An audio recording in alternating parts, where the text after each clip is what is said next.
दिल्ली विश्वविद्यालय के professor doctor रतन लाल ने प्रधानमंत्री नरेंद्र मोदी को पत्र लिखकर उन्हें AK-56 राइफलधारी 2 अंगरक्षक मुहैया कराए जाने, यदि यह संभव नहीं है तो उचित प्राधिकारी को निर्देश देकर उनके लिए AK-56 राइफल का लाइसेंस जारी करने की गुहार लगाई है, ताकि आवश्यकता पड़ने पर झुंड में आने वाले असामाजिक तत्वों से अपने और अपने परिवार के प्राणों की रक्षा वो कर सकें। इंडिया टुडे से बात करते हुए प्रोफेसर रतन लाल ने कहा है कि इतिहास का छात्र हूं और इतिहास का छात्र अपने हिसाब से चलता है। अगर आधा गिलास पानी है तो आप कह सकते हैं आधा भरा हुआ है और आधा खाली है।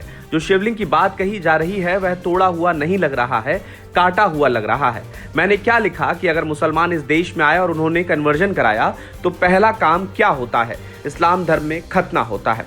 प्रोफेसर रतन लाल ने कहा है कि साधु भी कह रहे हैं कि छेड़छाड़ हुई है, मैं भी तो कह रहा हूं कि खतना हुआ है और यह मेरी राय है। यह तानाशाही है कि आप मुझे बोलने नहीं देंगे। कोई भी डॉक्यूमेंटल प्रूफ नहीं है कि ज्ञानवापी मस्जिद कब बनी, और अगर बहस कराया जा रहा है कि वहां मंदिर है तो मैं यह भी कह रहा हूं कि यह 2024 के चुनाव का एजेंडा सेट किया जा रहा है।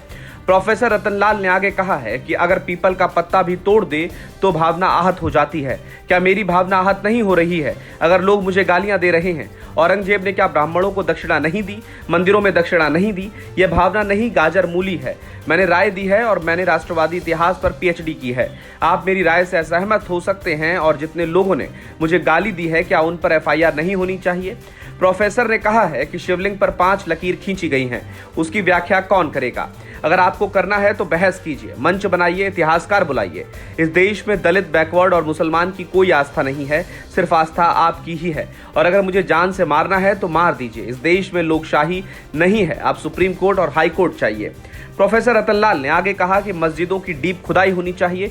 अगर वहां से बौद्ध विहार निकले तो उनको भी वापस करना चाहिए। कई जगहों पर मैं गया हूं जहां पर विष्णु के मंदिर बना दिए गए हैं, तो सिर्फ हिंदुओं की आस्था नहीं है, बौद्ध की भी है।